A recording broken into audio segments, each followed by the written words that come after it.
Well, welcome back to the hang gliding files. Kind of a weird opening, but it's all going to make sense by the end of the video. What we're going to show you today is our new app that's going to be available very soon. And what it does is it allows us to build and manage virtual hang gliding sites. That tells us where they are, how to get there. And also this app helps us make those sites as real as possible.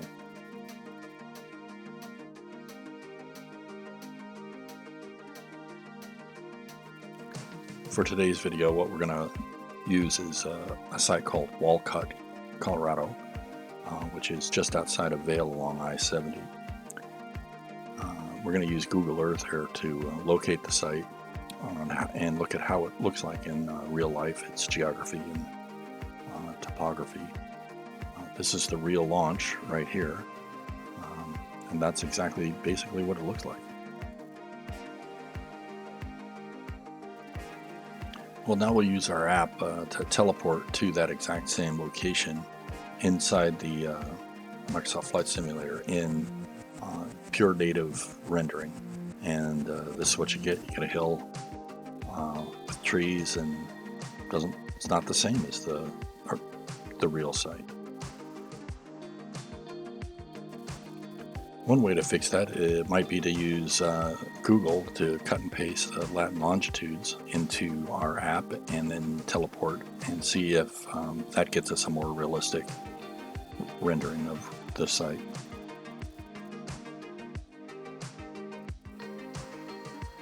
And it sort of does. We see the road there and a little bit of a clearing, but not right. So we can also then use the velocopter here, the little device that we use to position ourselves, and we can fly around and put ourselves in a more accurate heading and direction and position. And it isn't as easy as it looks. It's actually kind of hard to fly this thing. It takes a little bit of skill, but you can get pretty precise with where you position yourself on sites and where you would like to actually set up launches. So this is what I call fly and click. So once you're at a spot, you can just use the app and just use the get button, and it sets the lat and launch directly from the app.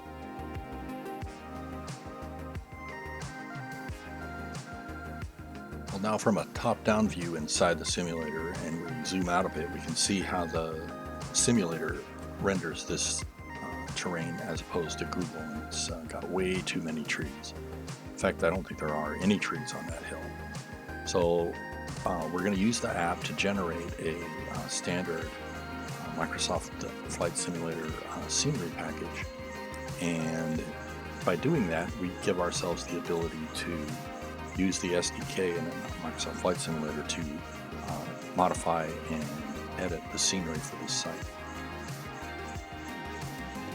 By using the one click in the app to create a scenery package, you can now open up that generated package inside Microsoft Flight Simulator SDK developer and compile it, basically just export it, and it becomes part of the simulator, and you now have the ability to edit it and modify it at your pleasure. As part of that package, we automatically generate a wind socket every launch and at every LZ, and like you can see here, you can just move those around once you've created the package. Well, you can also modify terrain and vegetation using the same package, and this is an example of creating an area that we just want to remove all of the vegetation in or make it less sparse, and that'll get rid of the trees, and that's what it looks like after you get rid of all of the trees.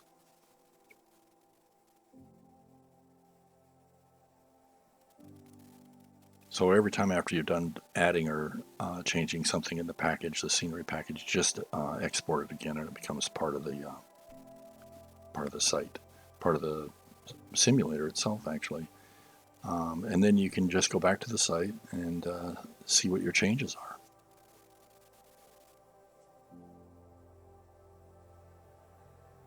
All right, we switch back to a top-down view, and what we're going to show here is I'm actually going to enhance the road by changing the material that the road is made of, by just setting up geometry. And that makes it just a lot easier to see, and it's easier for people to know where they're supposed to be and what's real and what's not generated.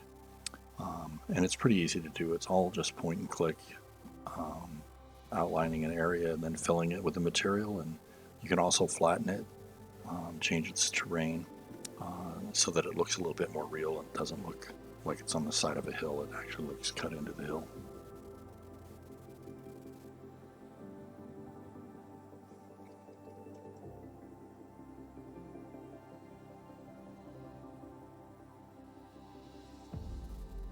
So you can take that as far as you want. You can go as detailed as you want, put as many intricate details anywhere you want, all in the same package.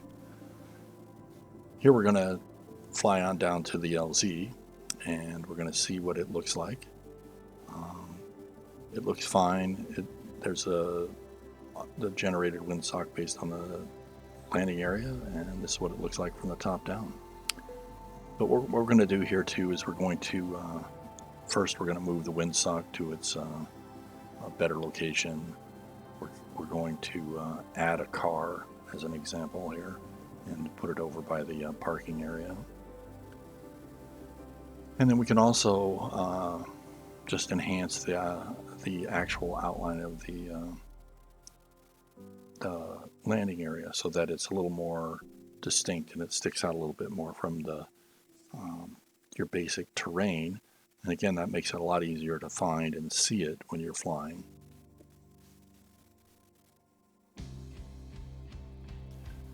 Well, the way we structure site data is that we make it so that there can be unlimited launches and unlimited numbers of landing areas and setup areas. And all of those together, packaged together, become a site. And a site then, with the scenery package, you can build all of the landing areas and all of the launches, and they all come together as one site. Well, the net result of all of this work is a Microsoft package that you can then create a zip file of and then install that zip into the community folder using this tool. We use an add-on tool. But anybody, you give this zip file to any other person who flies Microsoft Flight Simulator, they put it in their community folder and they have that exact same site.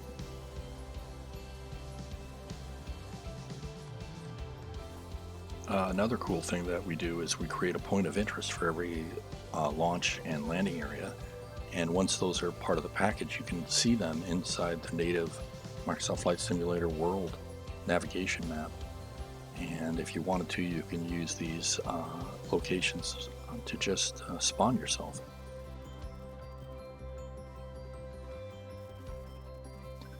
But there's a problem with that, and especially with hang gliders. What that means is it sponsors you 1,500 feet AGL over that spot. So yeah, you're at the launch site, but you're not on launch. But if you use the hang gliding files to spawn to that location, it puts you right on the ground, right at launch, or right at the LZ. So you could spawn to the LZ, look around, see what it looks like for a place that you've never flown before, then spawn up to a setup area, look at the weather, walk over to a launch and take off, just like real hang gliding.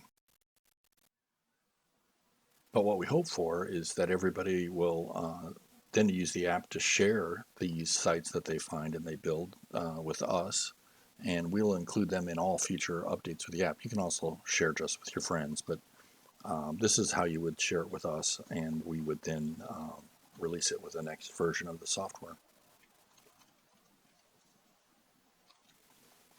And with that, you've modified your virtual world, and you're now able to go to places natively and non-natively that are not directly supported by the sim.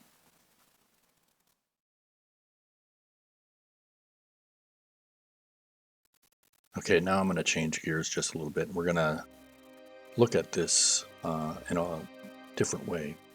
And here we are, we're at Breckenridge, Peak 8, using the same velocopter, except we're just going to let it slide down the hill. And one of the things you start to realize with this simulator is it just creates a virtual Earth. And in that virtual Earth, you're flying, or you basically are represented by an avatar. And in this case, the avatar is the Velocopter. And it has certain rules and physics and a look to it because that's the way it's been designed. But the simulator just runs the physics. But what if we did something different?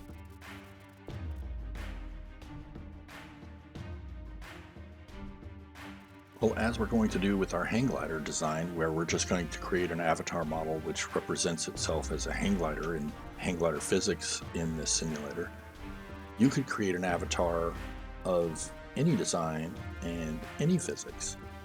And one example might be, what if you wanted to build a skier that operated in this real world? And as long as you defined the animation and the physics, that how it responds to the snow and the terrain and everything else, I think you'd have a skier.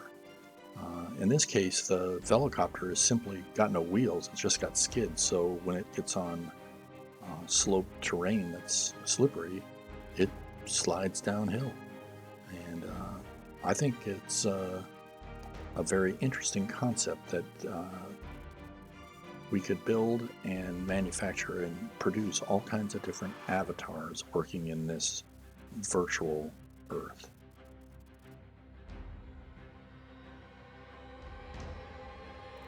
And just like we built the hang gliding files app to manage flying sites, somebody could easily build the exact same kind of app that would manage ski areas. And you could teleport to the top of lifts and to the bottom of runs, and you could do multiplayer, and you could ski with your friends. It seems like kind of the metaverse to me.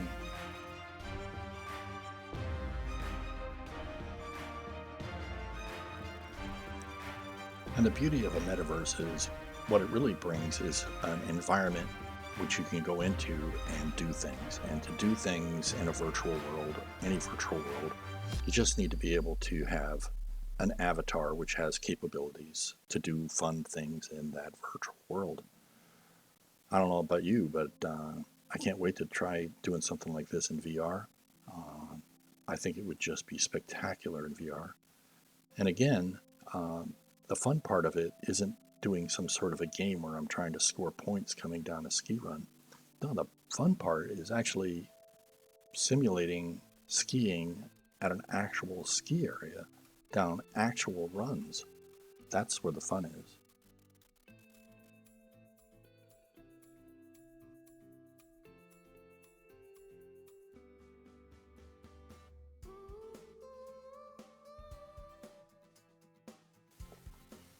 Well, as we can notice here, the simulator is providing variable weather and snow rates and different scenery automatically as I am just going through it.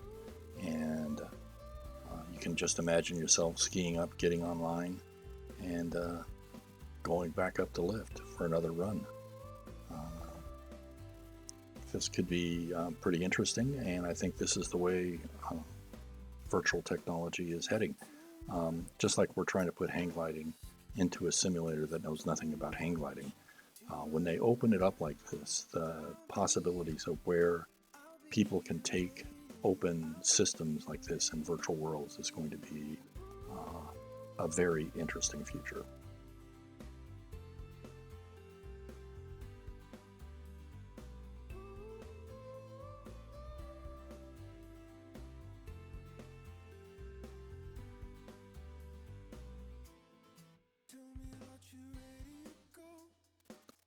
So the key to metaverses, which is basically virtual worlds that people would like to enter and spend time in, is they have to first be fun, a place where people want to go to over and over and over again.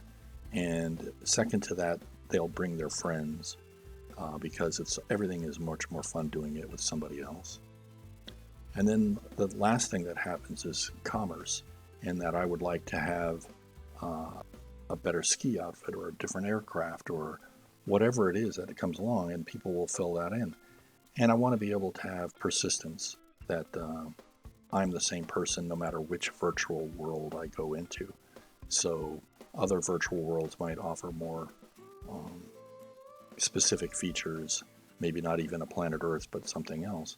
But the idea is that you get this complete planet with embedded physics, weather, scenery, everything about it that just is there. And then you're free to do whatever it is that you can dream up inside that world. And I think that's the metaverse.